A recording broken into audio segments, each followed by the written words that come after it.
Ayan guys. It's done. Then,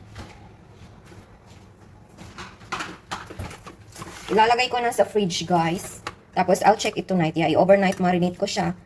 Kasi, lulutuin namin siya ni Madam bukas. Yeah. Okay, hopefully. Pag andito yung Madam ko, mag-vlog tayo pag paano magluto nito. With ano to siya guys? Pork meat, yeah. So, okay guys, that's all for this video. And see you on my next vlog. Bye-bye!